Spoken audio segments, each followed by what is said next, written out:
Hei, miten näkyykö mun varpaat tässä jaksossa? Kyllä. Jos mä heiluttelen niitä tälleen. Kyllä. Onko ne tarpeeksi isot ja oikeanmuotoiset? Oi kun ne on vähän likaset. No mutta se on vissiin kans niinku vähän niinku osa sitä juttua. Leikataan pois, ettei me internettiin pervoille. Joo, ei me mitään pervoilla. Ei me olla mitään Tarantinoja kuitenkaan. No niin, täällä taas. Nahkaklabi sana läts. Ja pienen tauon jälkeen nyt pidettiin vähän luovaa taukoa, koska on ollut muita projekteja suunnitteilla. Ja muun muassa ihan vitusti ja kaikkea. Kyllä. Mutta katsotaanko suoraan traileri? Pohjustetaanko me leffa vai katsotaanko me traikku eka? Katsotaan traikku, joo. Tähän näin. Trailer pyörii. Nyt. To my right is Bounty Law series lead and Jake Cahill himself, Rick Dalton. And to my left is Rick's stunt double, Cliff Booth. So, Rick, explain to the audience exactly what it is a stunt double does. Actors are required to do a lot of dangerous stuff. Cliff here is meant to help carry the load. Is that how you describe your job, Cliff? What, carrying his load? Yeah, it's about right.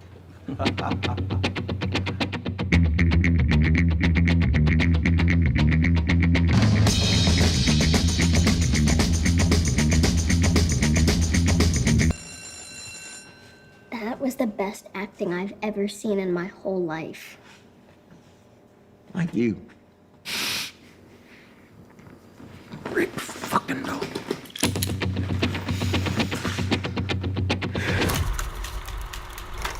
Oi. Miksi me aina leikitään, että meidän pitää kuluttaa tässä aikaa? No joo, jättää se mulle leikkausvaraa. Jes, sellainen oli traileri. Eli elokuva on Quentin Tarantinon 9. elokuva, joka kantaa nimeä Once Upon a Time in Hollywood. Olipa kerran Hollywoodissa. Joo. Tämä on siis jatko-osa tälle Olipa kerran elämäsarjalle. Näin mä ymmärsin. Mulla oli vähän vaikea aina seurata, että kuka nyt on kenenkin. Joo. Kun kaikki näyttelijät vähän näyttää samalta. Toinen Brad Pitt, jolla siis oikeasti on se sairaus, että hän ei tunnista kasvojen perusteella ihmisiä toisistaan, vaan hänelle pitää aina briefata, kenen kanssa on tekemisissä, koska oppii tunnistamaan vaan manereista. Sillä on siis joku nimi sillä sairaudessa. Mä oon siis muutaman kerran miettinyt, että sinulla ehkä voisi olla jotain tällaista, kun katselee, kun sä nimet näitä näyttelijöitä. Mutta tämä jätkä on eri jätkä kuin Mark Wahlberg. Kyllä. Mutta tosissaan viime jakso oli Rosemarin painajainen, ja me lupailtiin silloin, että saadaan temaattista jatkoa. Tämä ei ole ehkä narratiivisesti jatkoa sille elokuvalle, mutta tämä on tavallaan linkittyy, no ei tavallaan ihan suoraan linkittyy tapahtumiin, jotka sen elokuvan jälkeen sen elokuvan tekijöille tapahtui. Eli sijoittuu vuoteen 68-69 ja siis käsittelee erään aikakauden loppua. En sano vielä sen enempää. Mutta ennen kuin mennään oikeasti analyysiin, niin nyt on kyseessä sellainen leffa, että poikkeuksellisesti haluan antaa ison spoilerivaroituksen. Eli tämä on leffa, joka ihan absoluuttisesti pitää katsoa ennen kuin katsot tämän jakson, koska me analysoidaan sitä loppuun varsinkin hyvin paljon, koska se kaikki lataus on siinä. Eli jos et ole nähnyt leffaa vielä, niin älä katso eteenpäin, katso leffa tässä välissä ja palataan sitten asiaan. Mutta tämä on elokuvan ohjaajan oma toive on kanssa, että ei spoilata ihmisille, jotka tätä ei ole nähnyt. Eli se on kaikki kaikessa tämä on tietynlainen rakenne, ja jos et ole nähnyt elokuvaa ensin, niin sinulta viedään kokemus, sanotaan näin. Niin. Sä kerroit mulle, että älä katso tätä, älä ota mitään tietoa tästä leffasta. Joo, mä tavallaan niin kuin primasin sua vähän, ehkä toisaalta tietyllä tapaa varmaan ehkä pilas jonkin verran jännitettä, mutta mä pyysin siis sua ihan spesifisesti, että älä ota mitään selville tästä leffasta, mutta mä annoin sulle täkyjä siitä, että mistä kannattaa ottaa selvää. Oliko tämä mitenkään toimiva ratkaisu? Oli, mä ymmärsin vaan ehkä tämän väärin. Joo. Oli hyviä ja huonoja uutisia. Mä suojasin itseäni spoilaamasta itseäni. Joo. Mutta mä en voinut vastustaa kiusausta. Joo. Ja mä olin pitkään silleen, että en mä halua niinku tietää, mä en voi katsoa tätä leffaa. Joo. Sitten mä katsoin sen leffan. Ja mä oon katsonut vahingossa elokuvan Black Mass, Joo. joka myös sijoittuu Hollywoodiin, eikö niin? Siis Black Mass on, ei aavistustakaan mikä elokuvaksi näissä on. Siinä on DiCaprio, eikö se ole? Siis Black Mass, mulla tulee mieleen vaan Johnny Deppin tähdittävä Niin, Johnny Black Depp. Mass, joka Joo. kertoo siis siitä siis Kyllä. tuosta mafiososta jotain. Kyllä. En ole nähnyt. Michael Mannin ohjaama muistaakseni. Joo, Mut joo. aivan eri elokuva. Joo, sillä ei ole mitään tekemistä tämän kanssa. Mä onnistuin suojaamaan itseäni. Vahingossa. Sä katoit sen sneak peekinä. Kun mä luulin, että mä voin huijata ja katsoa etukäteen tähän, jotta mä vaikuttaisin tosi fiksulta. Ja kun leffa lähti käyntiin, niin tajusit siinä vaiheessa vasta erheesi vai? Noin puolivälissä. Voi vittu. Tämä... Not a bad mount cut. Jesus I used to ride fucking horses every day Christ. back in Tennessee. Is that right? Ah, menee kyllä sinne meidän Well, every week. epic hairdos of all time. Kyllä. Supercut. All right. Joo, mutta siis tähän vaiheeseen jo siis pohjustusta sen verran, että tämä on siis Tarantinon kertomus 60-luvun lopun Hollywoodista, joka sivuaa surullisin kuuluisia Mansonin murhia.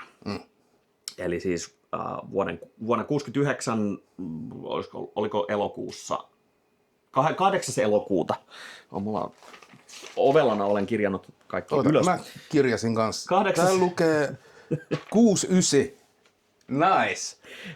8. elokuuta 69. Tää lukee myös, että 420. Blaze. Niin Mansonin kulttiperheen, sitä ei vielä silloin kutsuttu nimellä kulttiperhe, ne oli Peacenik-nimellä itse asiassa, tällaiset niin kuin rauhan hipit. Okei. Ei beatnikkejä, vaan peacenikkeja, joka on niin kuin oma. Eli tähän mennessä ne tunnettiin semmoisena niin kuin hippikommuunina, joka teki musiikkia, muun muassa Beach Boysien kanssa ja ties mistä muusta, niin ajoi Charles Mansonin käskyttämänä niin kuin 4 henkilöä ajo 10050 Cielo Drivelle, jossa asui tämän Mansonin tuntema musiikkituottaja, joka oli hylännyt hänen demokasettinsa ja hukannut ne. Ja Tässä on semmoinen huomautus, että syy siihen, miksi tuottaja olisi saattanut hylätä tämän demokasetin, on se, että Mansonin muusikkona ei ollut.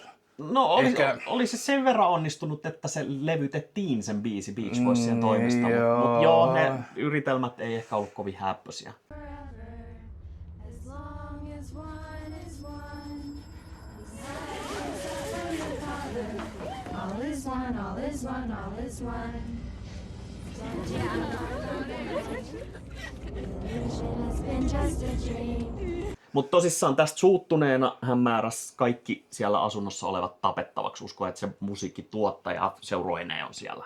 Tietämättään sitä, että se oli vuokrannut asunnon Roman Polanskille, tämän vaimolle. Ja siellä oli siis tämä vaimo Sharon Tate ystävineen pitämässä hauskaa, jotka sitten kaikki 5 brutaalisti tapettiin. Ja tässä menetti henkensä myös Sharon Tatein siis syntymätön lapsi.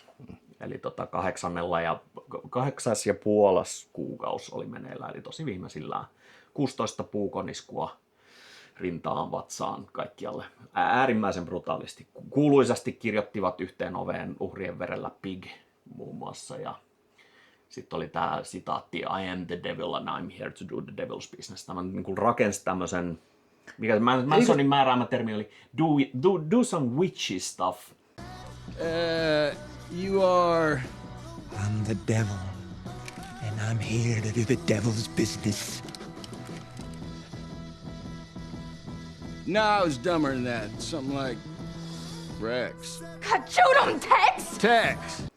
Joo, ja eikö tämä ollut myös, missä sellaiset iskulauseet, kuten Helter Skelter ja... Helter Skelter oli se niinku ideologia, jonka Manson Niin, oli rakentanut. kyllä. Mutta mennään tähän kulttiin, niinku siihen yksityiskohtiin tuossa loppupuolella. Käydään vielä tätä leffaa. Eli tämä tosissaan kertoo fiktiivisen parivaljakon tarinan, joka asuu siinä Sharon Tatein naapurissa. Ja tämä Joo. Mun täytyy tässä vaiheessa antaa myös semmonen spoiler warning, että kaikki, jotka tässä leffassa näyttelee, on ihan vitun hotteja. Mukaan lukien se hillbilly-hippi, jota vedettiin pataan siellä hevoshampain. Okei. Ei aivan kaikki.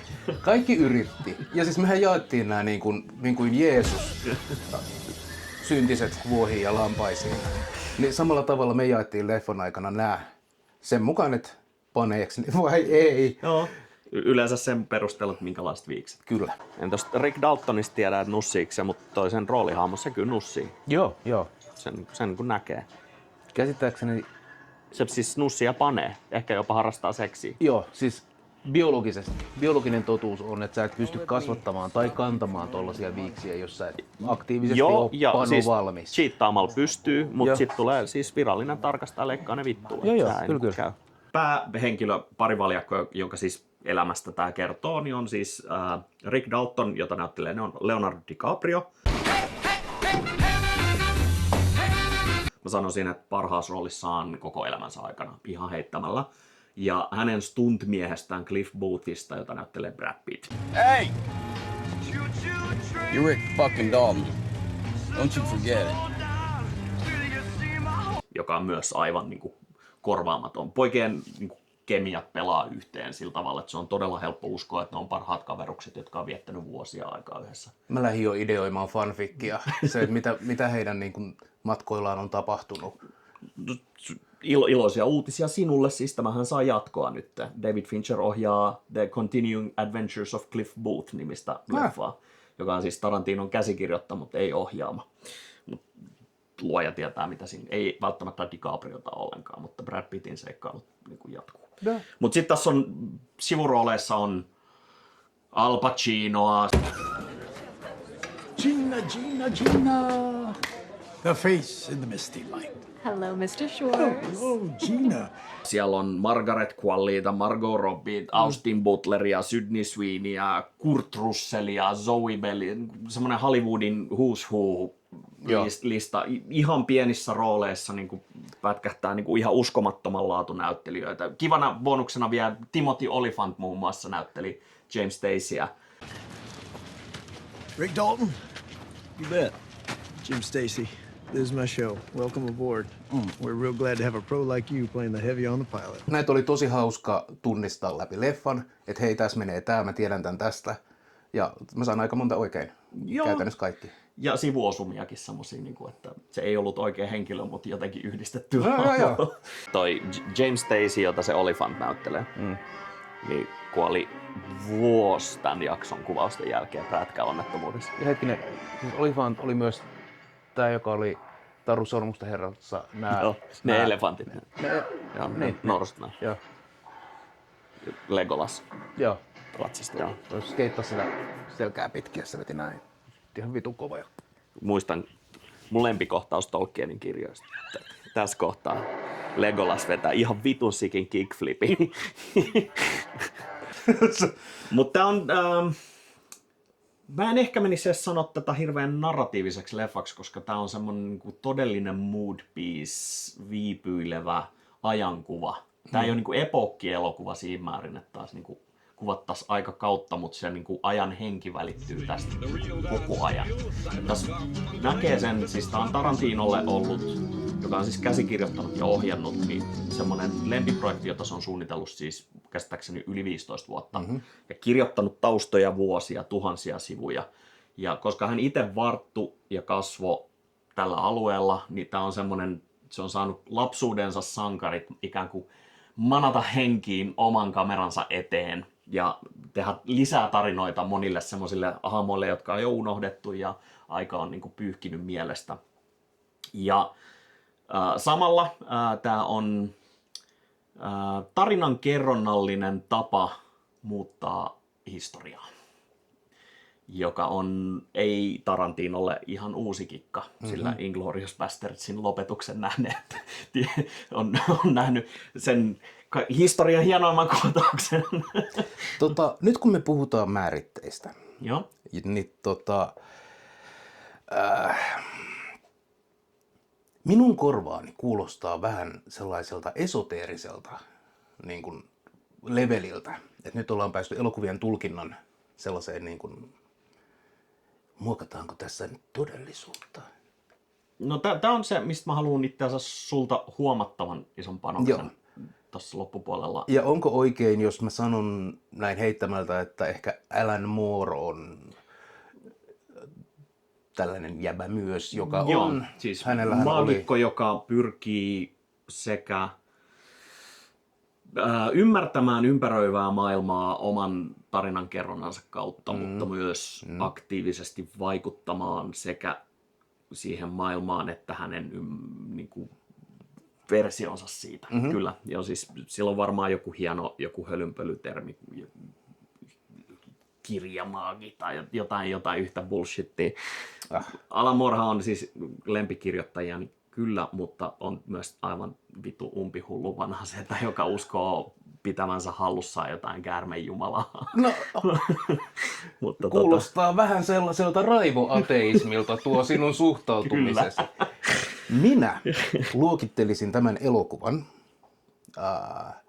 genren tämmöinen Dostojevskiläinen mood piece, koska Dostojevskin kirjoissa myöskin on niinku, you know, ei asioita kerrotaan, ei välttämättä mutta vittu mitään ei oikein tapahdu.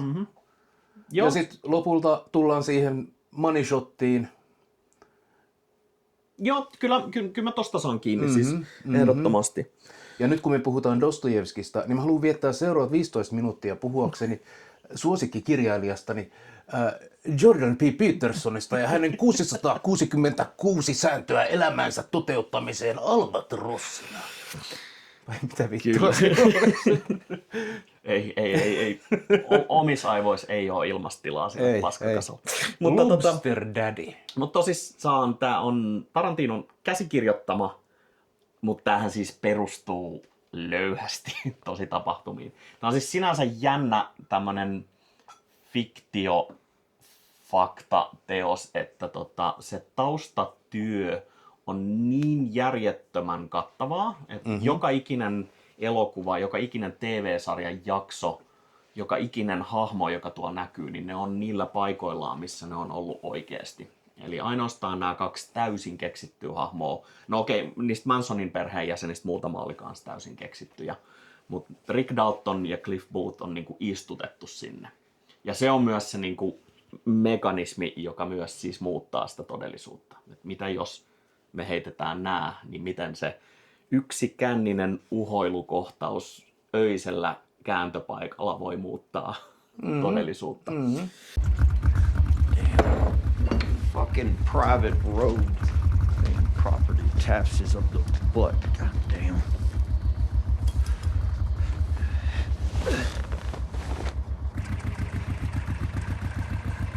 Bunch of goddamn fucking hippies. What the fuck? Tämä on Tarantinon 9. elokuva. Eli Mä luulin, että se tekee vain 8. 10. 10 on se luku. Se vähän vaihtelee aina välillä. Mä oon huomannut, että se vähän niin välillä se miertää Kill Billit 1 teokseksi, välillä 2 ja siinä on tämmöistä. Mutta tää on niinku, pitäisi olla toiseksi viimeinen. Ja mä oon aika satavarmaa, että se niin sanotusti kusettaa yleisöä. Ja mä oon aika varma, että tää on se viimeinen elokuva. Et siellä on nyt kariutunut niin monta merkittävää leffaa, mihin se on kiinnitetty. Ja se suuri viimeinen magnum opus, minkä se oli mukaan kirjoittanut valmiiksi, niin ei sit mennytkään, koska hän ei ollut tyytyväinen siihen. Eli on markkinointikikka. Hän on hyvin tehokas mainosmies. Kirjoittaa edelleen, eli se Adventures of Cliff Booth niin on hänen käsikirjoittamansa, hän ei vaan sitä ohjaa. Ja Tarantinon kynästähän on syntynyt paljon leffoja, joita hän ei ohjannut. Natural Born Killers ja True Romance, niin kuin 2 semmoista merkittävää. Ja lähes poikkeuksetta ne sen käsikirjoittamat leffat on myös ollut melkein kaikki ihan helvetin hyviä. Tai itse ainakin. True Romance on semmoinen mulle tosi tärkeä ja rakas leffa. Tätä leffaa on vaikea sitoa meidän viitekehykseen, mutta True Romance ei saa siihen, vaikka väännettäisiin koko viitekehys ympäri. Mutta tää on pitkä, viipyilevä, mutta tää ei vaadi semmoista jatkuvaa keskittymistä. Tää palkitsee katsojansa tosi hyvin. Niin kuin Dostojevski lukijansa. No niin, sit voi 100 sivua vaikka niinku repästä vekkaa. Hei. Mutta mä muistan, mä katsoin tän ekan kerran itse niin, että vaimoni Maisa hääräili kaikkea muuta. Sitä ei niinku ihan hirveästi kiinnostanut leffa. Mutta se niinku sivusilmällä pikkasen seuraili. Mitä lähemmäs loppuun päästiin, niin sitä enemmän se huomasi, että se niinku viipyili siinä ruudun ääressä ja katsoi. Ja sitten siinä vaiheessa, kun leffan loppukliimaksi tosissaan tulee, niin olisiko peräti taputtanut ääneen. Mutta ainakin minä kiljuin ja hihkuin riemusta. Miten sä taputat ääneen? Silleen nyt lyö käsiä yhteen kuuluu taputus. Joo. As opposed to miten sä taputat hiljaa? Yhdellä kädellä. Slow clapista ei kuulu ääntä. Mä voin myös näyttää sulle, mikä se yhden käden slappi on. En mä mene tohon ansaan. En enää toista.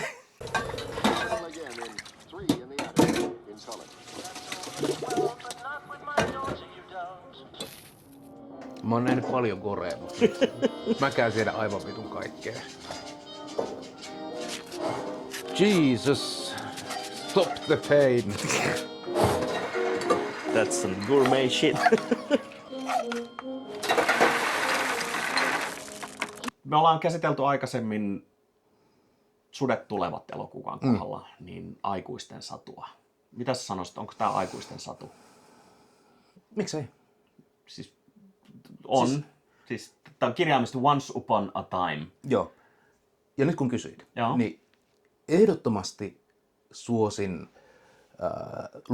lukemisen harjoittamista, iltasatuja lapsille ääneen lukien. Best shit ever. Also elokuvissa noiden subtitlien käyttäminen. Joo. Ja tästä on tehty kirjaversio, niin sitä voi lapsille lukea ääneen hyvänä iltasatuna. Kyllä. Tai koska tämä elokuva oli täynnä sellaista seksikkyyttä.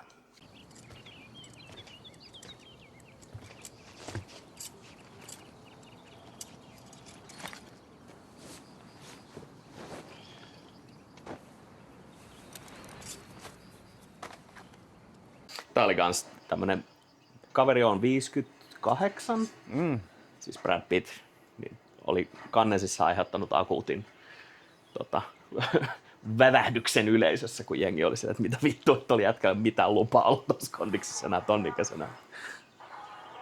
Aloit sä ovuloimaan just. No ei se... Joo. Siis, Tää oli hyvin niin kuin... siinä on sellainen hyvin seksuaalinen lataus. Kauniita ihmisiä, se on Hollywoodia. Kauniita ihmisiä tekemässä kuuleja juttuja. Jotka kaikki taatusti panee. Ja siis ilman paitaa röökaamassa kattoa korjaten. Joo. Niin kuin...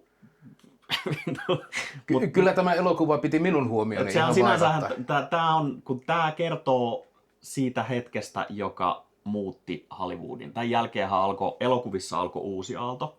Siellä tuli studiojärjestelmien ulkopuolista ohjaajat alkoi tekemään aika pitkälti inhorealistista elokuvaa. Itse asiassa Rosemary's Baby on ihan siitä ensimmäisiä semmoisia niin kuin uuden aallon leffoja, jotka on tosi paljon ottanut eurooppalaisia vaikutteita, tosin siksi, että ohjaaja oli eurooppalainen. Mutta tämän jälkeen niin Hollywood muuttui myös merkittävästi. Hippiaate aika pitkälti romahti. Ja sitten maailman näkemys, seksihurjastelut loppuu, sukupuolitaudit alkoi nostaa, kaikki muuttui tylsemmäksi. Mutta tämä on siinä taitekohdassa, missä kaikki on vielä vähän niin kuin hauskaa. Cliff Booth voi polttaa hapossa upotetun röökin ja se on ihan fine. I remember you. A cigarette dipped in acid. What's that do? You smoke it, it gets you high. Ja joku liftaaja voi kysyä, että voiko mä nyt imeä sun munaa tässä matkaa aikana. Ja se on ihan fine, kunhan nyt eka tsekkaat sen iän. Ja niin kuin kaikki tämmöinen niin kuin välittömyys, viattomuus on vielä. Ja sitten se viedään. 60-luvun lopussa tapahtui valtava määrä asioita, joka lopetti sen niin kuin aatteen ja sen vapaan elämisen hyvin monelta, varsinkin mainstream-eläjiltä niin kuin pysyvästi. Haluatko kuulla tähän liittyvän okkulttisen salaliittoteorian? No anna pala. Salaliittoteoria vai salaliittototuuden? Kuulit sen täältä ensin. Anton LaVey, joka oli myös olemassa, en tiedä, onko Kalifornia. Losissa se eli mun mielestä. Siis Joo. Väittäisin, että oli ei niin vitun kilahtanut jätkä voi olla mistään muualta kuin Ja siis me Hollywoodin tiedetään, että LaVey oli hustleri ja showmies ja vittu, kun se haistoi tilaisuuden, niin se vittu vihas hippiliikettä. Joka on siis sinänsä, kun sitten taas Ihan valid. LaVeyn arvot niin kuin aika pitkälti on kyllä. identtisiä. Kyllä. No, ei, hipit puhuu harmoniasta ja näin, ja LaVey oli sitten, vittu ole, kun tämä on sotaa, saatana. Joten, tiedätkö miksi Mansonin perhe meni tekemään hirmutekoja? Koska LaVey kertoi, että hän oli kironnut hippiliikkeen. Hän samaan aikaan tuhosi niin kuin vihamiehensä totaalisesti. Se on niin kuin LaVeyn psyop. Kyllä. Ja siis, tämä oli LaVey psyop ja LaVeytä on kiittäminen, ne vitun hipit. You know. Joo. Ainakin hän otti kunnian tästä. Also, connection tähän. Marilyn Monroe Joo. kuoli noihin aikoihin, eikö niin? Jossain siellä hujakoilla. Mä en ihan muista vuotta. Hyvin mahdollista, että Anyway. näillä hujakoilla. LaVey on kertonut myös, että LaVeyllä ja Marilyn Monroella on ollut seksisuhde. Kukas se oli se...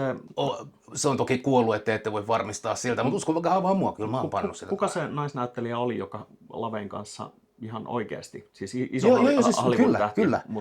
Mutta ei Marilyn Monroe. Joo, mutta mä en muista nyt nimeä. Sitten tehtiin dokkari ihan hetki sitten. Mä laitan tähän ruudulle elokuvan, jota tarkoitan, mutta isomman puoleinen tähti, joka siis ihan siis flippasi täysin niihin LaVeyhin touhuihin ja oli ihan niin kuin framilla. Ja on kai, siis sehän oli Hollywoodin tämmöinen muoti-ilmiö jonkun kesän ja... Pari vuotta ja sitten... Niin, kyllä. Siitä vaihtui hiustyylit. Niin, voi sanoa. Mutta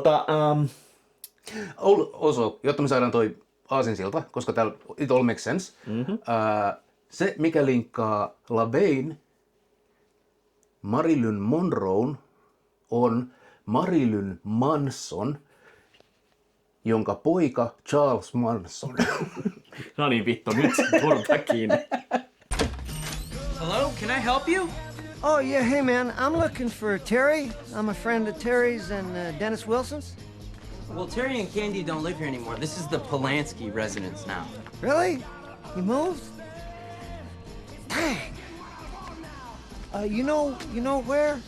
All right. Mutta tää on kans kiehtova pätkä niinku rinnakkaisteoksena sille Rosemarin Babylle. Mm-hmm. Siis siinä mielessä, me tuossa leffa-aikana sitä pohdittiinkin, tai mä avasin sitä, että siinä missä Rosemarin Babyn tekemiseen ja sen tapahtumien reunoilla eläneiden ihmisten vaikutusmaailma on ollut lähinnä kusta ja paskaa, lähinnä erään lastenraiskaajan Roman Polanskin toimesta.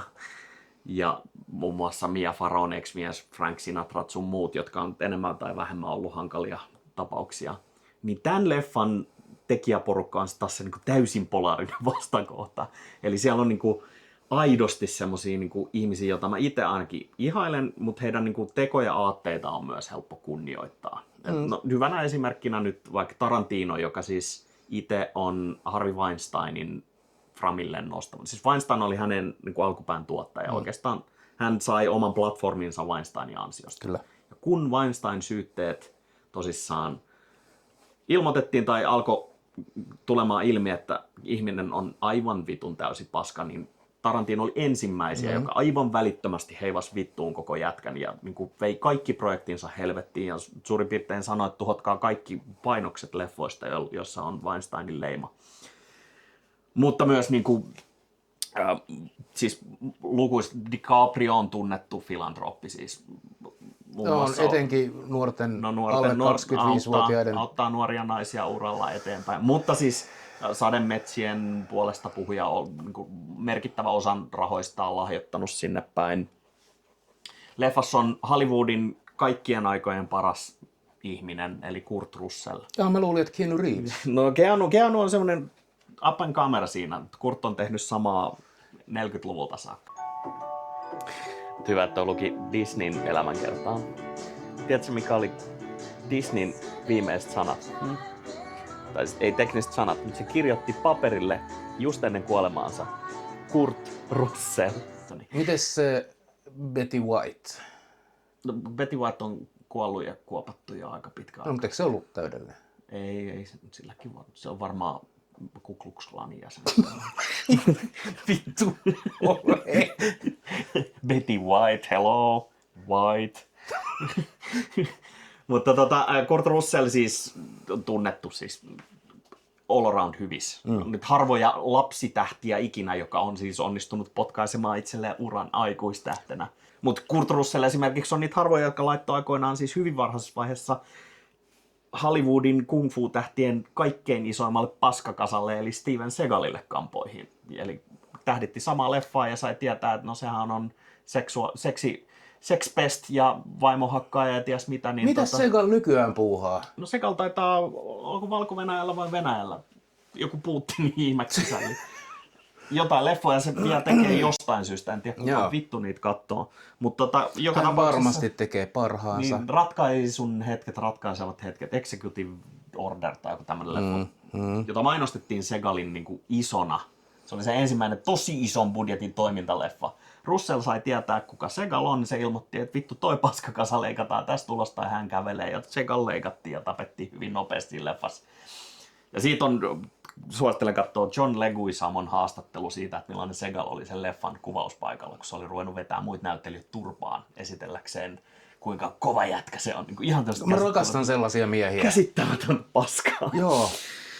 Mutta niin kuin, tämän kasti koostuu tämmöisistä, niin kuin, no Brad Pittin halo on vähän ottanut osumaa erittäin sotkuisen avioliiton tai avioeron jäljiltä, että Angelina Jolien ja hänen välinsä ja se avioeroriitely on puolin ja toiseen ollut semmoista loanheittoa, että vaikea sanoa, että kuka on hyvissä ja kuka pahis, mutta ei nyt ainakaan väkivaltainen kaiket ole. Mutta niin. Leffana valtavan pitkä, mutta kantaa koko pituutensa ihan täysin. Mitä sä muilut? Ei, siis tämä... Kyllä. Ja tämähän on siis Tarantinon unelma, siis 100% myös siis siinä, että hän saa kokeilla yhden leffan sisällä eri genrejä. Eli me huomattiin molemmat tuota leffaa kun katsoi, niin kun siirryttiin kuvauspaikalle jotain näitä TV-sarjoja kuvaamaan. Niin yhtäkkiä sä uppoudut aivan täysin siihen, mitä ne tekee ja unohdat kokonaan sen. Se on niin hyvin tehty, lavastettu. Ja sitten aina välillä palautellaan silleen, että ai vittu replat unohtuu. Line. Maybe he already has.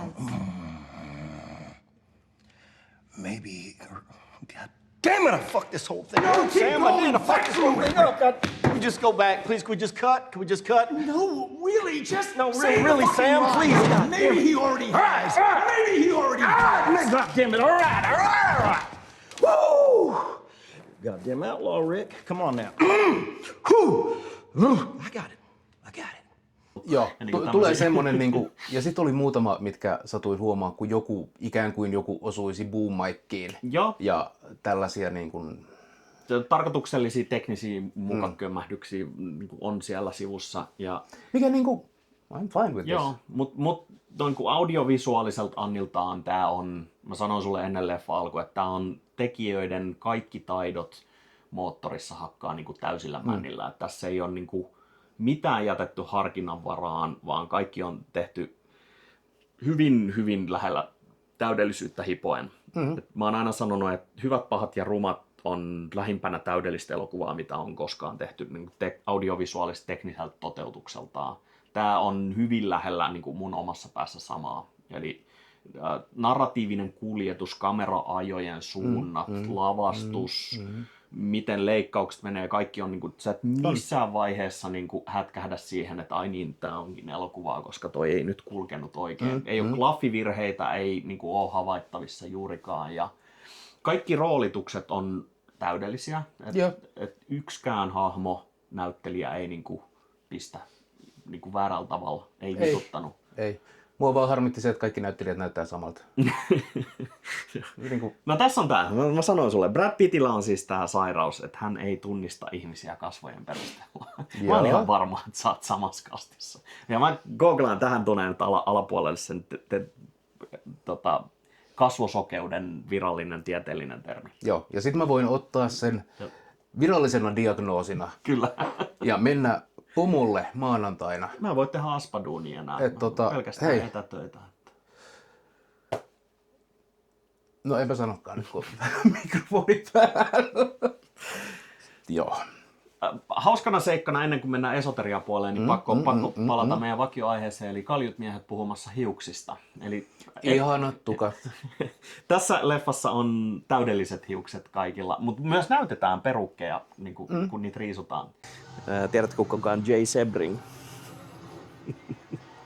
Aavistustakaan. Se on siis yksi niistä uhreista. Joo. Mutta siis Vidal Sassoon, muistatko nimen? Tämä hiustylisti edellisestä elokuvasta. Yeah. Jay Sebring on se toinen kuuluisa Hollywood hiustylisti, joka loi muun muassa Bruce Leen ikonisen kampaustyyli. Ja vaan ajattelin, että otetaan nyt tää kaljut miehet puhuu hiuksista taas tälläkin kertaa. Siellä on myös se aivan käsittämätön Beehive-nainen siellä vuorilla hevosen selässä, joka oli pakolla, että oli vittu muovi. Kuin puusta veistetty. Se on siis, jos sä oot pelannut Oblivionia. Joo, se on just se hahmogeneraattori. Hahmogeneraattorista se vaihtoehto 98, jota kukaan ei varmasti ota. Ei heilu tuulessa. Ei tasanota ittiin. Mutta edellisessä leffassa tosissaan Vidal Sassoon oli ihan merkittävä trendsetter, eli loi tämän Mia Farrown Rosemary-kampauksen ja oli mukana jopa siinä tarinassa itsessään. Niin tämän tarinassa on merkittävänä osana Jay Sebring-niminen hiustylisti, joka siis oli yksi näistä murhatuista. Ja Sebring oli Hollywoodissa semmoinen, Vidal Sassoon erikoistui varsinkin naisten kampauksiin, niin Jay Sebring taas puolestaan spesifisesti oli myös tämmöisten supermachojen äijien hiustylisti. Mukaan lukien supermacho mies! Ilmeisesti siis Mia Farrown ex-mies Frank Sinatra. Mutta Jim Morrisonin kuuluisat kutrit on Jay Sebringin käsialaa, se tyyli. Joo. Bruce Leen. Mennään kohta Bruce Leehin. Bruce Leen, Steve McQueenin, Roman Polanskin niin kuin tukat oli Sebringin. Ja se tosissaan tässä leffassakin se brassailee sillä, että vittu mä teen $8,000 päivässä. Mä oon niin vittu iso nimi. Että mä meen 8 tonnia, seuraavan päivän 8 tonnia ja sitten kun mä lähden 8 tonnia. Ja se olisi varmasti samantasoinen nimi kuin Vidal Sassoon on vielä tänäkin päivänä, jos häntä ei siis olisi puukotettu hengiltä. Mutta joo. Semmoinen ikävä, jonkin verran vaikeuttaa se urakehitystä. Se pistää urakehitykset parilla vuodella niin kuin ottaa takapakki. Se on pirun vaikea rakentaa siitä uudestaan. No nykypäivänä etänä ehkä. Mutta niin, se Bruce Lee. Mitä sä sait irti siitä Bruce Lee-kohtauksesta? Koska se on semmoinen aika polarisoiva kohtaus ja se on jakanut jopa tämän leffan rakastajien keskuudessa mielipidettä aika paljon.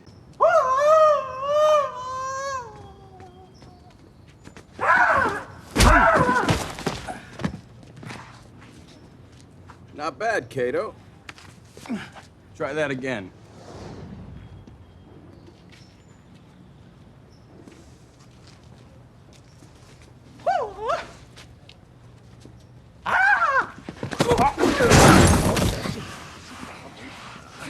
Joo, siis tässähän tullaan tähän satuelementtiin.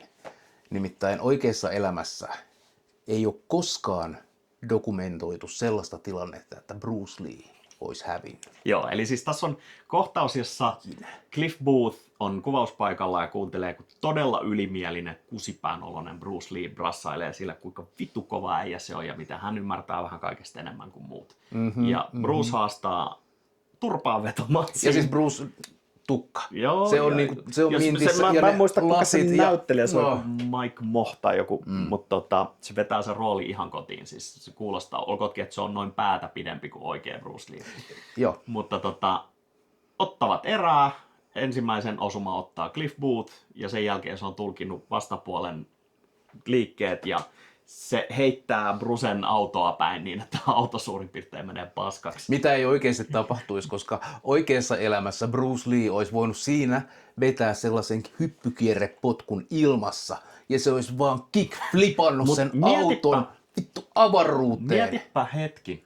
Miten me päästään siihen kohtaukseen, missä se tappelee Bruce Leen kanssa? Muistatko, miten se ei menee? Mitään muistikuvaa.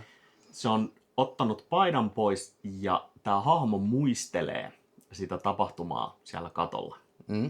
Se muistelee sitä kuinka, eli me ollaan Cliff Boothin muistoissa, jossa hän on piessyt Bruce Leen. Ja siinä on semmoinen tarkoituksellinen kohta, missä siinä on se yleisö, joka katsoo sitä matsia. Siinä vaiheessa, kun se heittää Bruce Leen sitä autoa päin, niin se yleisö katoaa sen saman sekunnin aikana pois. Ja se on Tarantinon itsensä mukaan vihje siitä, että Cliff Booth ei ehkä ole luotettava kertoja. Oh my days. Eli myöhemmin, kun näytetään Bruce Leeta parissa kohtauksessa, treenaa Sharon Tatea jooga-liikkeissä ja Roman Polanskia ja J.C. Bringia jossain siellä takapihalla. Niin Joogaliikkeissä? Joo, siis joogaa ne harrastaa siellä. Mutta tai meditaatiota tai jotain vastaavaa, mutta siis ne otti jooga-asentoja siinä yhdessä kohtauksessa. Jotain sellaista eksoottista heiluntaa. Niin, mutta joka tapauksessa se pohjustetaan ihan eri lailla. Se ei ole semmoinen ylimielinen, vaan se auttaa niin kuin ystäviään. Eli se on mahdollinen vihje siitä, että tätä ei tapahtu. Jep. Ehkä. Mutta se jätetään tulkinnanvaraan. Mutta mä oon kokenut aina, että se kohtaus on ensimmäinen vihje myös siitä, että on satua. Oh my days. Tämä voisi siis, Tarantinollahan on oma universumi. Monet hänen leffoista sijoittuu. Tarantino Cinematic Universe. Ja se on semmoinen, että se ei ole Tarantino itsensä täysin rakentama, vaan sen on fanit jälkikäteen lisännyt. Kyllä. Mutta siellä on semmoisia ristiviittauksia, jotka mahdollistaa. Esimerkiksi Kill Bill on TV-sarja Pulp Fictionin sisällä, jossa se Uma Thurmanin hahmo Pulp Fictionissa kertoo, että se on näytellyt Kill Billissä.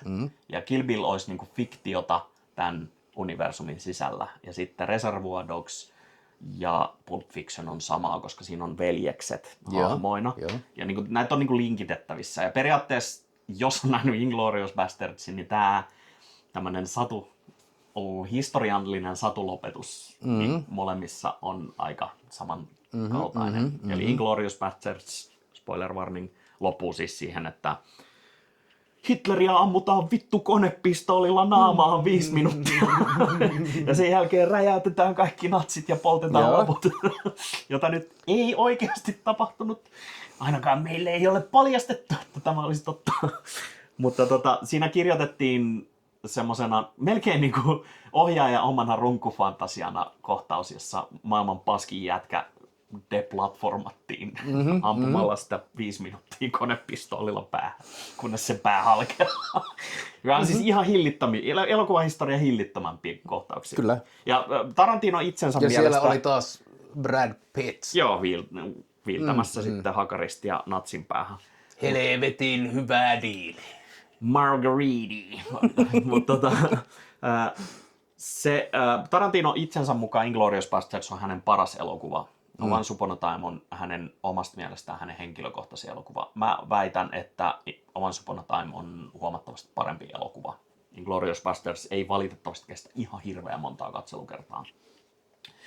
Mutta kuitenkin tämä Bruce Lee-kohtaus mun mielestä se on semmoinen niin kuin ensimmäinen vihje siitä, että me ei ehkä nähdä sitä, mitä tapahtuu, vaan me nähdään jonkinlainen satuversio. Ja se tavallaan primaa sitä pohjaa katsojalle siihen, että nyt voidaankin mennä mahdollisesti johonkin muuhun. Sitä ei välttämättä itse tajua siinä vaiheessa. Ja nämä on just näitä alitajuisia viestejä, mitä Hollywoodin liskoihmiset lähettää sulle. Norjalaiset sukellusveneet lähettää antenneilla meidän päähän suoraan. Kyllä. Kebabrullien sisään on piilotettu niitä viestejä kanssa, mä oon kuullut. Mutta Ja hauska juttu, tiedätkö missä ne kebabrullat salakuljetetaan? Ne nimittäin menee aivan ei tarvi kertoa enempää. Pidetään lapsille tämä jakso. Hello, hot stuff. Looks like third time's a charm. How are those pickles? Real good. They were the fancy kind. Give me a lift. Where you going? I'm going to Chatsworth. Ja nyt sitten se, siis tosissaan se loppu, niin. Tämähän siis viimeinen loppukliimaksi on se, että se huipentuu pikkuhiljaa siihen, että sinne Cielo Drivelle ajaa hipit murha mielessään, vaan viime hetkellä humalhainen Rick Dalton säntää kadulle ja ajaa ne helvettiin sieltä, joka johtaa sitten siihen, että ne muuttaa viime hetkellä mieltään ja päättääkin tappaa tämän TV-tähden, joka on vastuussa kaikesta maailman pahasta, koska väkivalta tulee televisiosta. Eli hän haluaa antaa tällaisen viestin. I mean, where the fuck are we, man? We aren't fucking Hollywood, man. The people an entire generation grew up watching kill people live here. And they live in pig shit fucking luxury. I say fuck them. I say we cut their cocks off and make them eat it. That's a great idea, Sadie. You two ready to kill some piggies? Ja sen sijaan, että ne menis tappamaan sinne 10050 Cielo Driveen Sharon Taten ja kumppanit, niin he päätyvät 100490 ottamaan matsia maailman kovimman stuntmiehen Cliff Boothin, tämän koiran Brandin. Ja koira oli paras koira. Ja siis tässä on 2 tai 3 semmoista feikki-venytyskohtausta leffan aikana, jossa jännitys vedetään ihan sinne niin kireelle kuin voi. Ja sitten se päästetään taas takas ilman, että se laukee mihinkään. Even helps keep your skin because it has Noxema medication right in it. So clean, it's actually good for your skin. So fresh and natural looking, you're always ready for next time. And you never know. Ja sitten tuossa lopussa, kun se kiristyy, ja siinä vaiheessa, mä aina sanon kavereille, että siinä vaiheessa, kun koiran ruokapurkki lentää, niin tietää, että nyt tapahtuu jotain poikkeuksellista.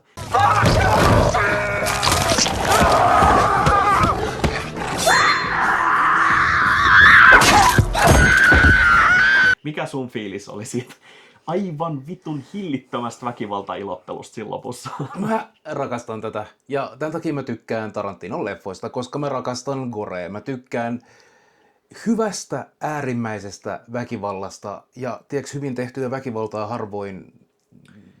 Niin, mä näen harvoin mitään uutta. Joo.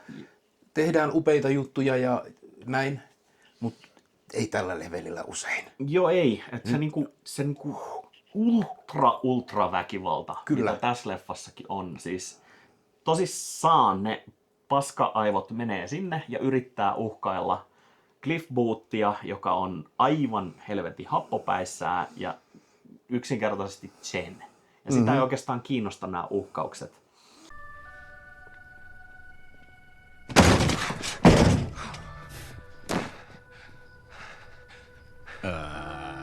Can I help you?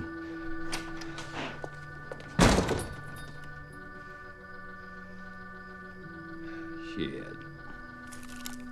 How many other people are here?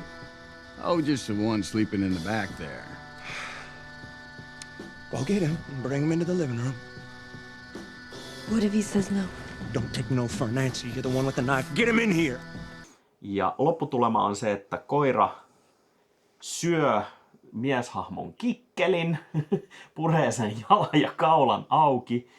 Cliff Booth heittää koiranruokapurkilla sitä yhtä mimmiä naamaan, niin että sen pää menee lyttyyn ja se saa niinku aivovamman ja vaan sätkii ja korisee lattialla.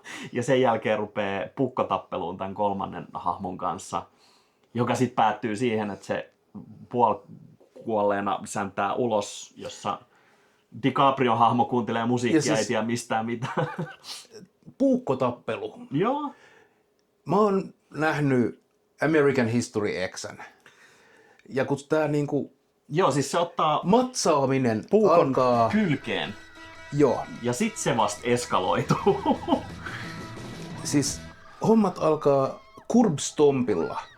Ja sit lähdetään vetämään niin kuin Marvelin tässä Punisher jossain sarjassa oli kans paha, kun se veti niinku peiliä vasten naamaa. Siis ja siis semmonen, se kirjaimellisesti pyyhkii sen yhden naisen päällä, niinku lattiat, lasit, hakkaa mössöksi, lyö sängyn päätyyn.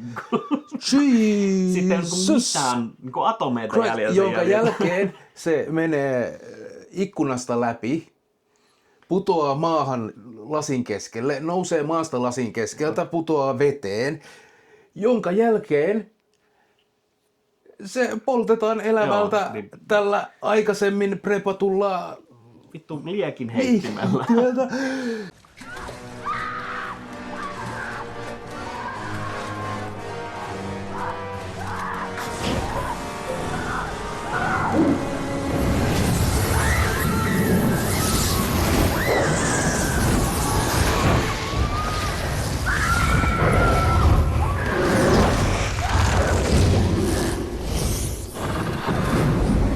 Ja siis tää on, ensinnäkin mun täytyy sanoa, että näin feministinä tämmönen naisiin kohdistuva väkivalta ei ole koskaan hauskaa. Ja on aina joka tapauksessa tuomittavia, varsinkin viimeaikaisten ampumisten valossa. Mutta voi Jeesuksen vittu, että oli kyllä sellaista räimettä, että... Niin, ja siis väkivalta kohdistetaan tahoihin, jotka tappoi oikeassa Joo, no ne ei ollut ihan kaikkein parhaita ihmisiä, mutta... Ja oli myös siis täysiä vitun rasisteja. Joo. Mun on niin vaikea olla hymyilemättä. Joo. Siis tällaista tahoa, kun hakataan mössöksi, ammutaan kaulaan tai johonkin, niin se jotenkin niinku... Se on groteskia, mutta siinä on semmoinen tietynlainen semmoinen vindikatiivinen fiilis. Ja tässä nyt on hieno se, että se ainoa mieshahmo, niin siltä tosissaan purraan kyrpä irti. Niin. Että se niinku viedään munat pois. Se on niinku hyvin... Tarantino ei miellä varmasti itsensä feministiksi. Mutta se on tehty merkittävän määrän elokuvia, jossa nainen on itse asiassa usein huomattavasti miestä ylempänä. Tai on, niin kyllä. Jopa se voimakkaampi tai sankarillisempi. Kill Bill, Death Proof, tää, Pulp Fictionissa. Myös siis siitä poikkeuksen, että naisen annetaan myös olla ihan yhtä paska kuin ne miehet, mikä on usein se, mihin ei uskalleta. Pulp Fictionissa Uma Thurmanin hahmo on aika kusipää. Se vetää överit ja se yrittää niin kuin kaikin puolin saada sitä Travolta-hahmoa niin kuin kuseen. Niin kuin tälleen. Mutta ne on niin kuin realistisia hahmoja, semmoisessa hyperrealistisessa kontekstissa. Et ne ei niinku oikeita, mutta ne on virheellisiä ja niinku samalla tavalla. Ja siis, ne on syvällisiä katsauksia ikään kuin psykososiaaliselta narratiivilta tarkasteltuna, samoin kuin Dostojevski. Ja toihan on siis toi hahmo just, jota kaikkein pahiten kuritetaan tuossa, se nainen, niin sehän on siis toi Linda Kasabian. Olisi ollut oikeassa elämässä se. Ja se on siis pisimpään Amerikan vankiloissa istunut naisvanki. Ja on siis edelleen linnassa. Ja siis viimeksi 22 muistaakseni oli ehdonalaiseen. Kuvernööri edes vaivautunut vastaamaan viestiin. Et se oli niinku se aidosti se niinku kuulusteluiden ja tutkimusten perusteella hän saattoi olla niinku isoin primusmoottor koko siinä kultissa, joka syyllistyi näihin. Et se on ihan syystä ehkä juuri hän. Mutta toisaalta ottaen nykypäivän Amerikan poliittisen tilanteen huomioon, niin sillä saattaisi olla Valkoisessa talossa ihan pesti. Ei sitä ole niinku siellä kauheasti tullut enää laki kiinnostavan. Siellä olisi varmasti ihan niinku hyödynnettäviä taitoja. Joo, ehkä me halutaan pitää tää video YouTubessa, niin me ei mennä tohon tällä platformilla ihan hirveän paljon syvällisemmin. Mutta niin, elokuva on tällainen, mutta mä haluaisin keskustella just siitä, että mitä elokuva voi narratiivisesti, miten se jatkaa kertomaperinnettä. Eli siinä, missä ihmisen tietämys tai historian tietämys on aikoinaan siirtynyt puheena eteenpäin, kerrontatapoina, ja siinä on aina kertojan mahdollisuutta vääristellä sitä todellisuutta. Oraalisina perinteenä. Niin. Ja se on aina kertojansa näkemys, jolloin se vääristyy aina sen rikkinäinen puhelinefektin kautta. Niin tämä on tavallaan niin kuin semmoinen, tämä ei ole tietoinen yritys muuttaa historiaa missään tapauksessa. En niin kuin hetkeäkään epäile, että Tarantino haluaisi, että joku lukee tätä 1000 vuoden päästä ja toteaa, että ei sitä opettukaan, vaan tämä on oikea. Vaan tämä on niin kuin jonkinlainen yritys parantaa maailmaa fiktion kautta. Tai siis ei edes yritys, vaan siis on sitä. Että tämähän tehtiin yhdessä Sharon Tatein siskon kanssa, Deborah Tate muistaakseni, niin oli mukana konsultoimassa. Ja hän oli niin kuin hyvin otettu siitä, miten tämä tehtiin. Polanski ja Tarantino ei kontaktoinut. Lähettiin vissiin jonkun kirjeen, mutta ei, häntä ei otettu mukaan projektiin. Ja se on muutenkin niin kuin kiehtova aspekti tässä on se, että silloin Tatein kuoleman tai murhan jälkeen niin Roman Polanskistahan tuli se uhri, jonka vuoksi vuodatettiin kyyneliä. Siis sen uhrin sijaan se jälkeen jäänyt taho sai ne bonuspisteet, mikä on niin kuin yksi tämän leffan mun mielestä merkittävimpiä aspekteja on se, että Polanski on tässä aivan non-entity.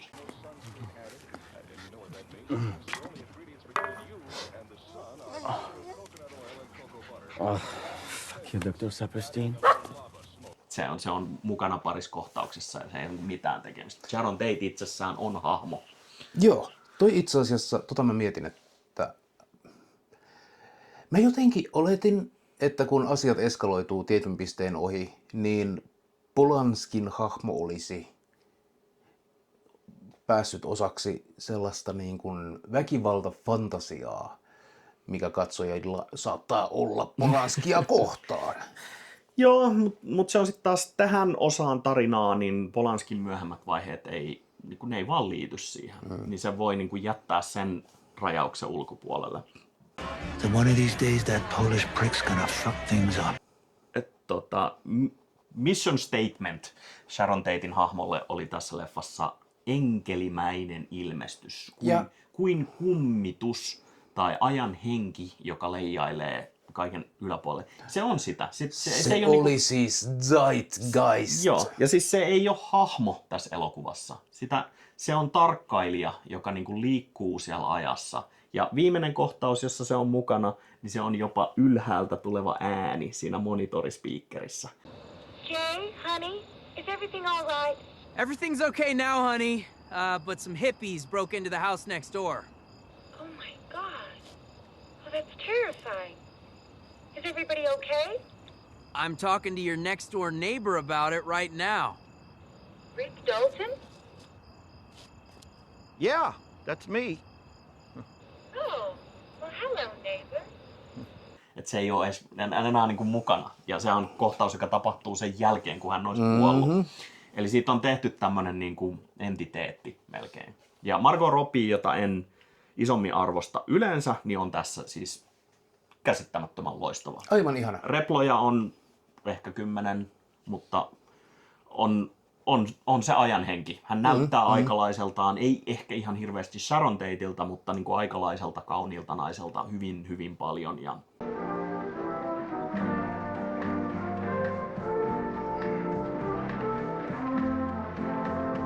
Very pleasant hotel here. Mr. Helm? Yes. Oh! I'm Freya. Ottaa roolin haltuunsa. Ja mä olin ilahtunut siitä, että ei missään tekemisissä Andrew Tatein kanssa. Mutta se kerrontaperinne. Mitä mieltä saat siitä? Voiko elokuvat olla niin kuin osa semmoista yleisempää kerrontaperinnettä? Voiko se niin kuin muuttaa? Onko olemassa jo uskontoja, jotka hyödyntää elokuvia niin kuin suoraan vaikka niin kuin kontekstissa? Ihan on. Niin. On, kyllä. Ensinnäkin Jehovan todistajat ja mormonit on olleet alusta asti hyvin kiinnostuneita investoimaan rahaa kasetteihin, CD-siin, podcasteihin. Siis mormonit vai skientologit? Myös, joo, kyllä. Koska mä just mietin, että pätee niin kuin molempiin. Skientologeihin ehkä vielä enemmän. Mahdollisesti. Joo. Mä tiedän vaan. No siis ehkä se on ne 3 mormonit, Jehovan todistajat ja skientologit. Laitan ne johonkin järjestykseen. Tulee tälle fuck, marry, kill. Because you got it done. No, it's not because he just got it done. He had just as much time as all the rest of the goddamn directors, but it's what he did with that time. That's what counts. At Casa Vega, Rick and Cliff drank so much that when they left the Cadillac there and took a cab home. Greatest action director, underrated guy of all time. Kun ihminen kulttuuri kehittyy näin ja ottaa uusia muotoja, niin silloin tarinankerrontakulttuuri muuttuu. Oraalisesta perinteestä kirjoitettuun tarinaan.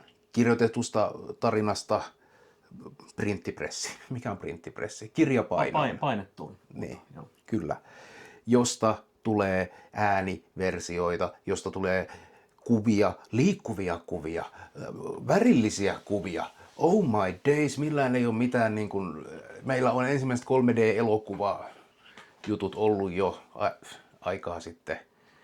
Ja niin, saadaanko me seuraavaksi Battlefield Earthista VR-versio? No, nyt meille on tullut uusia tarinankerrontametodeja, niin kuin post-elokuvia, ja ne on pelit. Mm.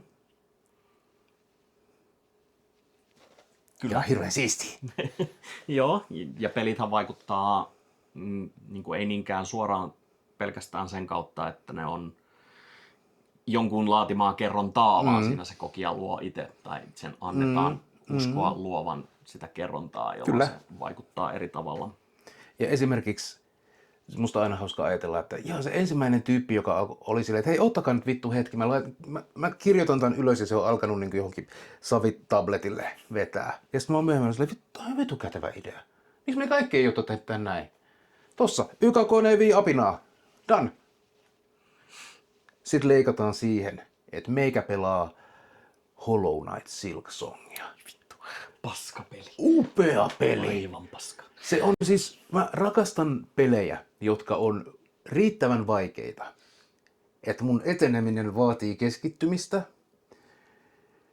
mutta ei niin vaikeita, että ohjaaja lentäisi lopullisesti seinään. Mut vähän niin kuin... Sä kaipaat fokusta, et haastetta. Niin. Ja musta on ihanaa Hollow Knightista katsoa, kun siellä ne menee ja onpa ne söpöjä. Ja jos minä soitan tässä ruudussa viulua, niin sitten sieltä tulee tommonen ötömölli. Ja zoomataan taas siihen ensimmäiseen tyyppiin, joka sitä savinta on.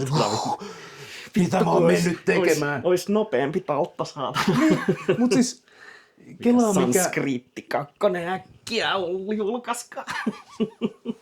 Sanskriitti 2.0. Mutta niin. Tää on... Ja työkalut muokkaa kulttuuria, kulttuuri muokkaa työkaluja. Niin. Tää on lähihistoriaa meille nyt. Joo. Tästä on tapahtumista on 70 vuotta kohta. Onko? 69, mitä se on? 50 vuotta. Suurin piirtein. Joo. Niin se on vielä lähihistoriaa. Mutta sanotaan, että 100 vuoden päästä voidaan analysoida tapahtumia aikalaisten näkökulmasta sen taiteen kautta, joka on siinä ympärillä ollut, jolloin se on merkittävä konteksti myös siihen. Että Tarantino on ollut nuori alueella asunut, kun nämä on tapahtunut. Se on vaikuttanut, jolloin hän on väkisinkin osallinen tai niin kuin kokija niille tapahtumille, jolloin hänen kertomuksensa on arvokas. On myös mahdollista, että tämä on se, mitä oikeasti tapahtuu. Ja meille on vaan mainstream media selittänyt jotain aivan muuta. Siellä on roboteilla korvatut henkilöt. No ne 5G-sirut on muuttanut todellisuuden. Mutta niin. Onko oikein lähteä muuttaa historiaa? Onko jollain velvollisuus tilittää? Tästä oli kohua just siitä, että Bruce Leen kohtelu oli vääränlaista ja vaadittiin anteeksi pyytelyjä. Ja Tarantino ei sellaiseen suostunut ollenkaan. No koska se oli kuvattu kuulemma vääränlaisena. Ja Tarantinon statement oli, että ainoastaan Bruce Leen tyttärellä on oikeus tämmöistä vinkua, koska hän on hänen isänsä. Niin millä lailla se oli väärällä tavalla? Oliko se niinku oikeassa elämässä se oli aina kultapoju? Siis no mitä mantraa itse toistelit tuossa, mutta semmoisen tarpeeksi puhteettoman niinku hahmon lokaaminen, niin onhan se aina niinku kiehtovaa, mutta ihan varmasti se on ollut semmoinen klassinen täky kanssa, mihin on saatu sitä fokusta. Et mä en tiedä, ootko Akuankkaa ikinä lukenut? Itse en suuremmin pidä, mutta Akuankka-taiteilija Don Rosa, niin aina kun se kirjoittaa tarinoita, niin se piilottaa piirroksina sinne muun muassa mikkihiiri voodoo-nukkeja, koska se tietää, että sensorit tarttuu niihin ja niiltä jää isompaa kontekstia huomaamatta, kun kiinnitetään huomioon niihin pikkuyksityiskohtiin. What? niin tämäkin on semmoinen niin narratiivinen se, mikä tämä on, vedetään pöytäliina. Niin semmoinen, vedetään mattojalkoja alta tavallaan niin kuin, tai silmänkääntötemppu, jolla huijataan sensoreita. Voi olla kyse siitä, että Tarantino halusi kirjoittaa kohtauksessa on Bruce Lee ja sitä vedetään turpaan. Satuhahmona, niin kuin täysin fiktiivisessä kontekstissa. Mahdollisesti epäluotettavan narraattorin niin kuin toimesta. Että siinä on miljoona aspektia. Mutta se, että kenellä on oikeus lähteä muuttaa tarinaa. Onko kulttuurillisesti kaikilla oikeus siihen samaan historiaan? Saanko mä lähteä kertomaan tarinaa vaikka Martin Luther Kingistä, jossa Martin Luther King on rasisti? Onko tämä oikea kysymys? Totta on. Vitussa. Totta kai mä saan. Siis ehdottomasti. What? Niin, mutta se, että kuka kertoo ja miten kertoo, niin sitä yleisesti yritetään pitää jonkinlaisten raamien sisällä. Ja siinä on totta kai siis kulttuurillinen omiminen on yksi aspekti, joka voi hyvin nopeasti mennä reisilleen. Käytetään hyväksi. Want me to suck your cock while driving? Niin, ensimmäinen ajatus on heti, kun tullaan kysymään, että kuka saa kertoa tarinoita ja millaisia tarinoita.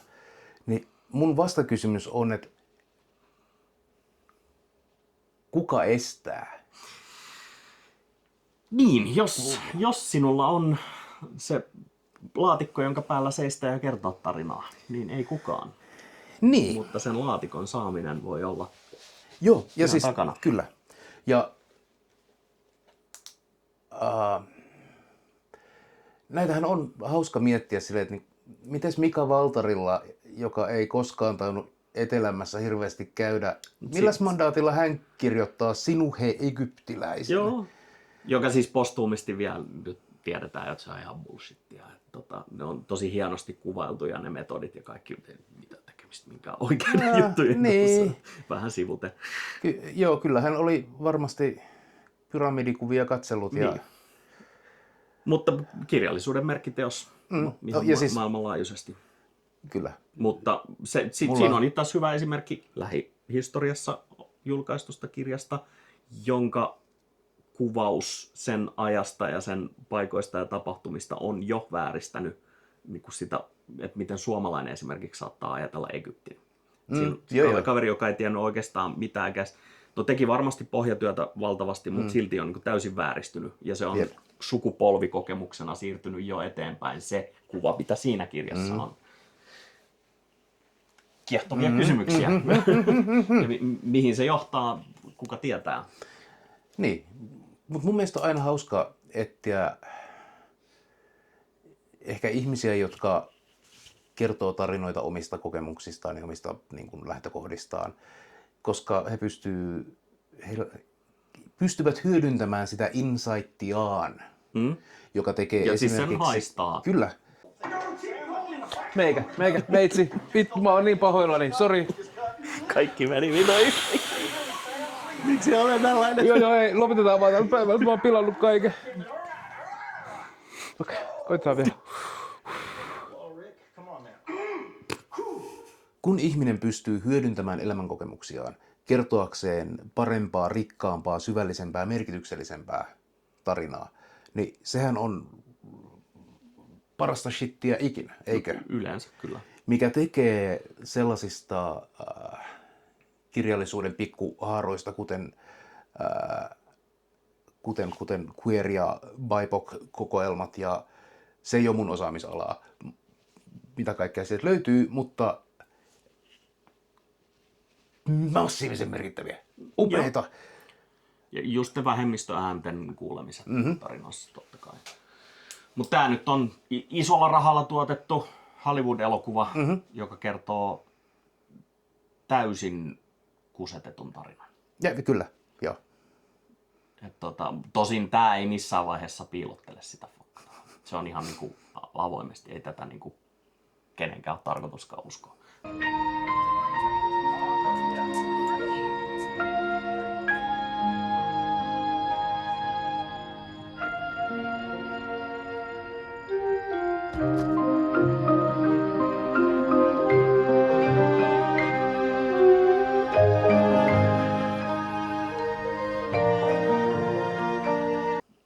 Toisin kuin esimerkiksi se Queen elämänkerta-elokuva, mikä tuli Bohemian Rhapsody, joka on siis faktuaalisesti ihan hevon helvetin ja paskaa. Se oli niinku tekijät ja Queenin jäsenistä, hengissä oleva jäsenistä hän jopa myönsi. Niinku, eikö siinä ollut se Hobbit-näyttelijänä? Joo, Hobbitti. Tai Harry Potter? Queen-elokuvassa. Niin. Joo, ei. Siinä on toi Rami Malek. No kuka sitten näyttelee Weird Al Yankovicia? Se on Harry Potter. Aha! Eli Daniel Radcliffe. Onko se mistään kotoisin? Se on kuulemma hyvä. Ja sehän on täysin fiktiivinen. Noniin. Niin ihan hölynpölyä. Mutta myös elokuva, joka pyrkii olemaan elämänkerta, mutta on niin kuin fiktiivinen satiiri. Joo, ihan sinänsä linkissä. Se on connected. Se kato rimmaa, kun se on runoutta. Mutta leffa on puhdas 10/10 mulle, siis ihan 11/10. Ihan, siis mun mielestä on parhaita leffoja, mitä on julkaistu 20 vuoteen. Ihan hänestä on katsonut tämän sen 2019 tämä tuli ulos jo varmaan 4 kertaa sen jälkeen, joka on siis näin pitkäksi leffaksi mulle ihan poikkeuksellista. Hyvin harvoin on kiireistä lapsiperhe-elämää elävällä aikaa 3 tuntia istua katsomassa leffaa. Kyllä, ja meidänkin piti pitää vielä biotauko. Joo, osittain siksi, että akut niin jää. Mutta tämä on semmoinen, mikähän se olisi, niin kuin lohturuokatyyppinen ratkaisu mulle. Tämä on helppo laittaa taustalle, tässä on hyvä soundtrack, tämän parissa viihtyy. Guilty pleasure. Joo, no ei guilty pleasure, ei tästä tarvitse potea huonoa omatuntoa, koska tämä on mun mielestä niin kuin oikeasti hyvä elokuva. No, okay. Guilty pleasure olisi sitten joku Ponderosa tai joku vastaava. Mikä tämä oli se toinen 3-tuntinen taidehipin tekemä ihan hiljattain? Se, missä oli Isäni on massiivinen penis, jonka äitini Ari Asterin toi Beowulf is Afraid. Beowulf is Afraid. Jättikikkeli elokuva. On myös toinen tämmönen niinku... Sitä en ole nähnyt vieläkään, mutta se on jakanut mielipiteet. Jep. Ja kun asetetaan niin kuin tälleen, jos sä pystyt katsoa 3-tuntisen elokuvan, niin sit niitä on 2 eri kastia. On sellaisia, missä asiat niin kuin etenee ja on kiva seurata. Ja sit on Beowulf is Afraid, jossa asiat etenee ja sä et taju vittu mitä tapahtuu, mutta kaikki on ahdistaa. Ja puhuva pippeli. Also, puhuva pippeli. Joo. Sekin on, nämä on aika niin kuin, joo. Kyllä se löytää niin tätä henkilökohtaista kokemusmaailmaa, mitä itsekin itsestään löytää. Mistä me puhuttiin? Once Upon a Time in Hollywood. Jep, eri elokuva kuin... Once Upon a Time in West. Joka on myös eri elokuva kuin Black Mass. Kyllä. Hyvin eri elokuva. Mutta hyvä, että säkin havahduit tähän. Joo. Aina oppii jotain uutta. Mutta sä pidit leffasta? Sanotaan, että se on genressään ihan hyvä. Mikä on tää genre? En mä tiedä. Aikuisten satu on ihan fine. Mä oon sen kanssa samaa mieltä. Tää on ihan... Thrilleri. Hirveen... Siis tää on guunauselokuva. Tää on täynnä seksiä. Siis... Tämä on myös sellainen edgetysleffa, että tää vie sut sinne aivan partaalle ja sitten vedetään takas ja ei vittu taas mennä. On. Ja toki se money shot tässä nyt on brutaalia väkivaltaa. En mä nyt tiedä, oliko se niin väkivaltaa. No jaa.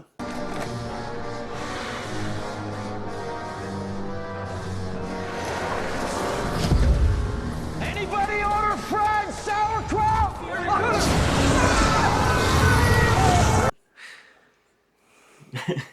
Väikästä valtaa, kyllä. Väikästä väki on valta Hollywoodissakin.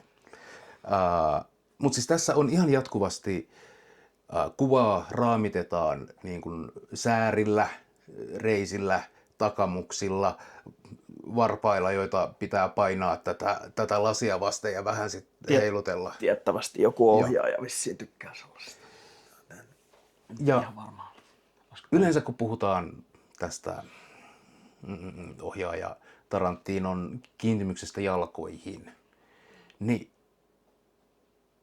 se on samaan aikaan semmoinen niin he, hauska meemi. Mutta sitten minussa herää semmoinen niin hei, no kink shaming. Se mies tietää, mikä se niin on about.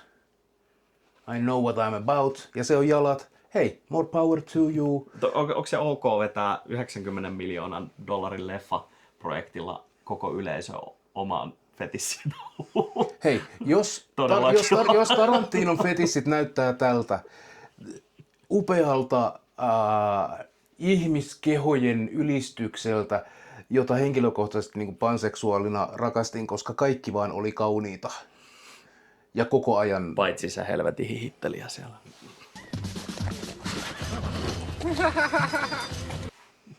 No sä nyt vaan näet hippejä kaikkialla. No helvetin hipit. Hyi saatana. Montako kertaa loppukohtauksessa huudettiin them fucking dirty hippies. Tuli hyvin selväksi näiden hahmojen kanta. Onko tää leffa anti-voke? Ei. Hipit oli humanisteja. Mä en näe vokea enkä antivokea, mä näen vaan tuossa oli kuitenkin väkivaltaa. Patriarkaattinen valkoinen mies. Fasistin kaltoin. Vaimonsa tappanut vielä kaiken lisäksi. Mutta meni hengailemaan Polanskin kanssa Absteinin saarelle. En tiedä, ehkä se selviää. Ehkä Adventures of Cliff Booth käsittelee tätä Adventures in Epstein Island. Kyllä. Se on niinku Bruce Leen Kung Fu Island -tyyppinen Enter the Dragon, mutta se onkin Epstein Island. Joo, ei vittu, ei. Tätä ei jatketa nyt enää yhtään. Mitä me halutaan katsoa seuraavaksi? Sulla oli idea. Voidaanko me katsoa Vakava mies? Ollaanko me siitä puhuttu? Svankmajeria. Se voi olla seuraava. Ehkä. Okay. Seuraavaksi minä haluan, että katsotaan yksi suosikkielokuvistani. Ja tämä on saattanut pitkäaikaisille katsojille käydä jo selväksi, mutta minä rakastan tietynlaista taidetta. Voidaan palata siihen myöhemmin sellaisena niin kuin after credits-siininä, bonarina, bonuskontenttina. Mutta mahdollisesti seuraava jakso on animaatio. Jan Svankmajerin Lekke Faust. Jep. Eli käännettynä Faust. Joka on minun identiteettieni keskeisesti määrittelemään päässyt upea taiteellinen kokemus, jonka mä voin katsoa niin kuin tuhansia kertoja uudestaan. Taiteellinen kokemus, mutta otetaanko me sellainen tieteellinen näkökulma siihen? Ei todellakaan siis, ei. Koska minulla on valta ja voima ja auktoriteetti annettu. Mutta ei kunniaa. Ei. Ei. Joo. Sielu ja kunnia on mennyt, mutta maine on kasvanut monessa suhteessa. Anyway. Mä väitän, että Jan Svankmajer on satanistinen profeetta. Ja Lekke Faust on hänen näkyteoksensa, joka paljastaa katsojilleen helvetillisiä viisauksia, mikä asettaisi Svankmajerin niin kuin tuottelijana, taiteilijana, tekijänä samaan posseen William Blaken kanssa, joka myös oli eräänlainen spiritistinen Ettei nyt vaan näkijä. myytäisi jotain yli. No, katsotaan. Ei Mä en ole siis todellakaan. kyseistä leffaa nähnyt eläessäni, niin otetaan kerrankin semmonen pätkä, mihin mulla ei ole mitään kosketuspintaa. Sinä teet kaiken taustatyön. Minä olen tehnyt tätä taustatyötä jo monta vuotta. So what did these perpetrators do? Perpetrators, they were hippie assholes. And two of them burst through the front door there, and then the guy hippie said he was the devil. And he said, I'm here to do some devil shit. That's not verbatim, but... Some devil shit. Yeah, devil shit. Tähän jaksoon laitetaan nahkaklavi kiinni nyt. Ehkä tapaamme livenä. Ja voi olla, että keritään seuraava jakso ennen sitä vielä. Keritään helposti. Joo. Mutta nähdään Faustin merkeissä ensi kerralla. Adieu, bye. Nähdään, moi moi. Ja... Jesus, kello on 15.11.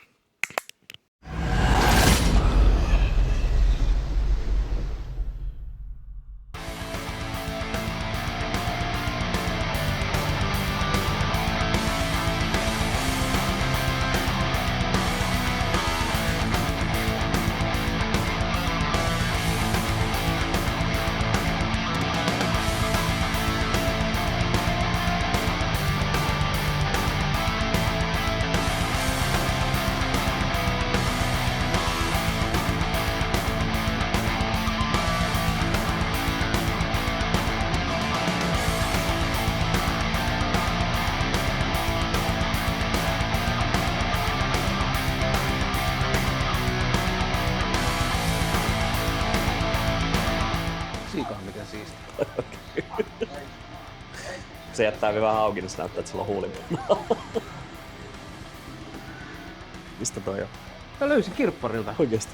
Maksoin tästä euro 50 senttiä ja sit kun tän avaa, niin tätä voi käyttää flashlight.